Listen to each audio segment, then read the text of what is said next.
हिंदू धर्म में एकादशी व्रत का अपना महत्वपूर्ण स्थान है। हर साल में लगभग 24 एकादशी व्रत पड़ते हैं, लेकिन एक एकादशी ऐसी भी आती है जिसका व्रत रखने से साल भर की सभी एकादशी का शुभ फल प्राप्त होता है और इसे निर्जला एकादशी के नाम से हम सभी जानते हैं, जो हर साल के ज्येष्ठ मास के शुक्ल पक्ष की एकादशी को पड़ती है।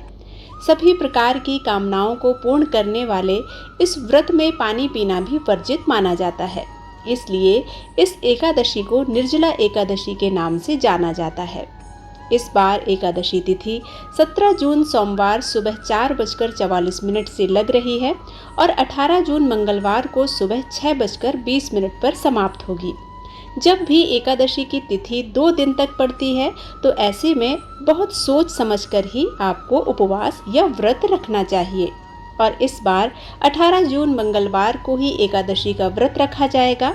हालांकि बहुत से लोग जिस दिन एकादशी तिथि लगती है उसी दिन व्रत रख लेते हैं, लेकिन इस बार का एकादशी व्रत यदि आप 17 जून को रखना चाहते हैं तो 18 जून को आप दोपहर 1 बजे से पहले व्रत का पारण नहीं कर सकते, क्योंकि द्वादशी तिथि के दिन उस समय तक हरिवासर रहेगा। द्वादशी तिथि 18 जून मंगलवार को सुबह 6:26 से शुरू होगी। इसी के साथ हरिवासर का समय शुरू हो जाएगा और 19 जून बुधवार को सुबह 7:20 पर द्वादशी तिथि समाप्त होगी।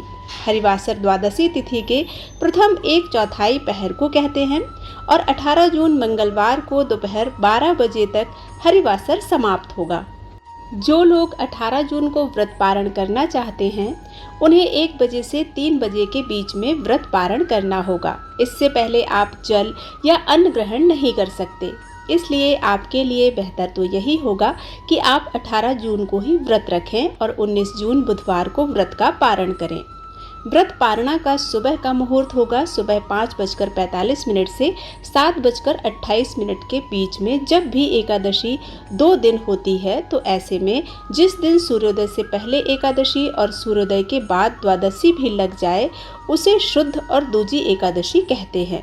सभी वैष्णव जनों को इसी दिन व्रत रखने की सलाह दी जाती है और गृहस्थ जन भी इस दिन उपवास रख सकते हैं। तो आपको आपके इस प्रश्न का उत्तर मिल ही गया होगा कि आपको इस बार निर्जला एकादशी का व्रत कब रखना चाहिए।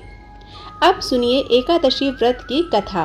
निर्जला एकादशी व्रत की पौराणिक कथा के अनुसार श्री सूत जी महाराज शौनक आदि ऋषियों को कथा सुनाते हुए कहते हैं, हे ऋषियों, अब सभी व्रतों में सबसे सर्वश्रेष्ठ एकादशी, जो सबसे उत्तम एकादशी होती है, निर्जला एकादशी की कथा सुनो। एक बार पांडव पुत्र भीमसेन ने वेद व्यास जी से पूछा कि हे महाज्ञानी पितामह, मेरे चारों भाई युधिष्ठिर, अर्जुन, नकुल, सहदेव और मेरी माता कुंती तथा मेरी पत्नी द्रौपदी एकादशी के दिन कभी भी भोजन नहीं करते। वे मुझे भी सदा ऐसा ही करने को कहते हैं। मैं उनसे कहता हूँ कि मुझसे तो भूख सही नहीं जाती, मैं दान और विधिवत भगवान की पूजा आराधना ही करूँगा। सो कृपा पूर्वक मुझे ऐसा कोई उपाय बताइए मुनिवर कि उपवास किए बिना मुझे एकादशी के व्रत का फल प्राप्त हो सके। तो व्यास जी बोले, हे भीमसेन, अगर तुम नर्क को बुरा और स्वर्ग को अच्छा समझते हो और अंत में मोक्ष की कामना भी रखते हो तो दोनों पक्षों की एकादशी को भोजन मत करो। व्यास जी की बात सुनकर भीम ने फिर से निवेदन किया कि हे महामुनि, जो कुछ भी हो मैं कहता हूँ वो सुनिए। यदि दिन में एक बार भोजन ना मिले तो मुझसे नहीं रहा जाता। मैं इस स्थिति में कैसे उपवास करूं? मेरे उदर में वृक नामक अग्नि का वास है और बहुत सारा भोजन करने से ही मेरी भूख शांत होती है। मुनिवर, आप कृपा करके कोई ऐसा व्रत बतलाइए जिससे विधि पूर्वक करके मैं स्वर्ग को प्राप्त कर सकूं। वह निश्चय करके मुझसे कहिए जिससे मेरा भी कल्याण हो सके। भीमसेन की परेशानी समझकर व्यास जी कहने लगे, हे भीमसेन, मनुष्य के लिए सर्वोत्तम वेद का धर्म है, किंतु कलयुग में भी उस धर्म पर चलने की शक्ति किसी में नहीं है। इसलिए थोड़े धन और थोड़े कष्ट से होने वाला बहुत सरल उपाय, जो कि पुराणों में भी लिखा है, वह मैं तुम्हें बतलाता हूँ।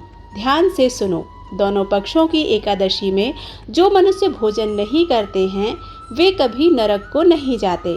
इन वचनों को सुनकर महाबली भीम पहले तो पीपल के पत्ते की तरह कांपने लगे, फिर डरते हुए बोले, हे पितामह, मैं उपवास करने में बिल्कुल असमर्थ हूँ, इसलिए हे प्रभु, निश्चय करके मुझे बहुत फल देने वाला एक ही व्रत मुझसे बतलाइए। तो व्यास जी फिर बोले, हे भीमसेन, वृष मिथुन राशि के सूर्य में ज्येष्ठ मास में शुक्ल पक्ष में जो एकादशी होती है उसका निर्जला व्रत यत्न पूर्वक करना उचित होगा। स्नान और आचमन करने से जो जल लेते हैं उसके अलावा कोई भी जल वर्जित माना जाता है। एक घूंट जल से आचमन करें, अधिक पीने से व्रत खंडित हो जाता है। एक एकादशी के सूर्य उदय से लेकर द्वादशी के सूर्य उदय तक जल ग्रहण ना करें और ना ही भोजन करें, तो बिना परिश्रम ही सभी द्वादशी युक्त एकादशियों का फल प्राप्त हो जाता है।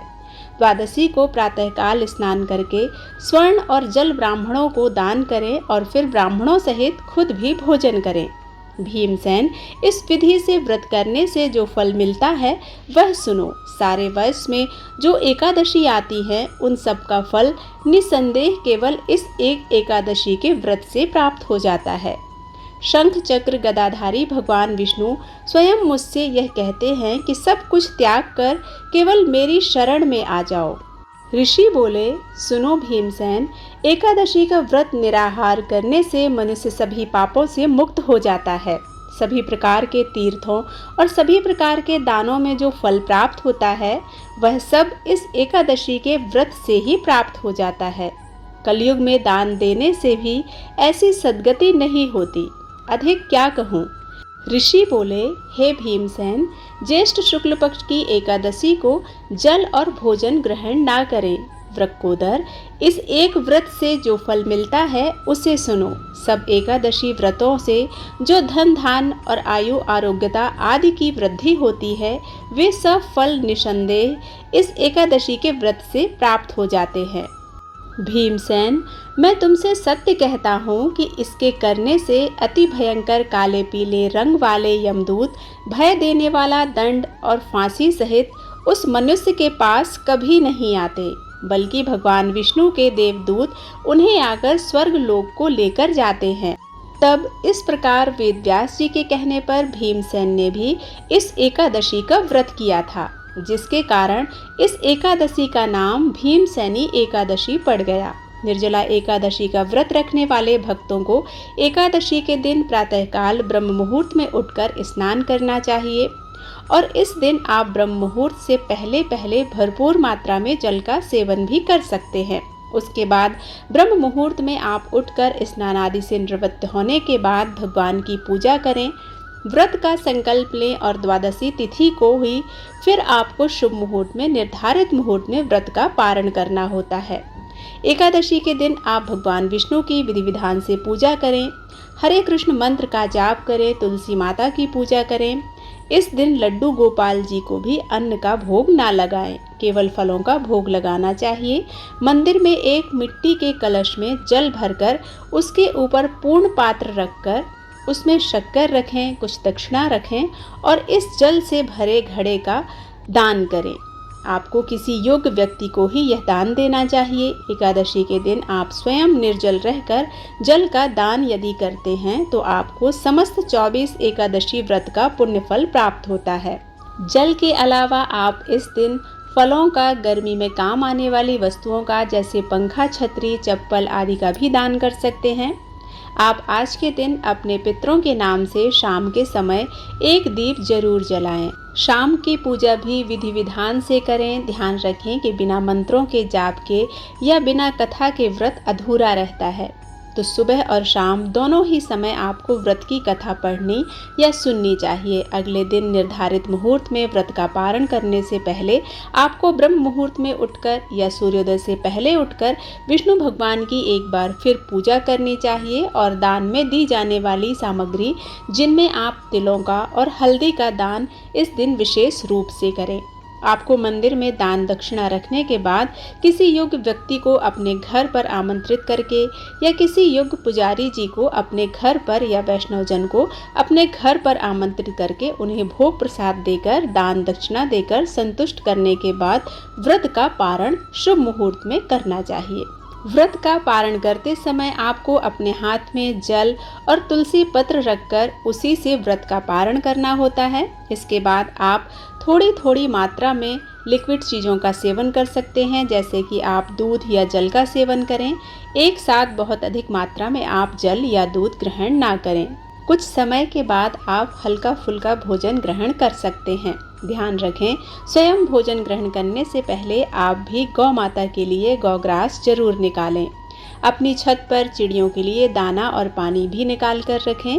काली चींटियों को आटा शक्कर मिलाकर डालें और इस प्रकार से निर्जला एकादशी व्रत का पारण करें।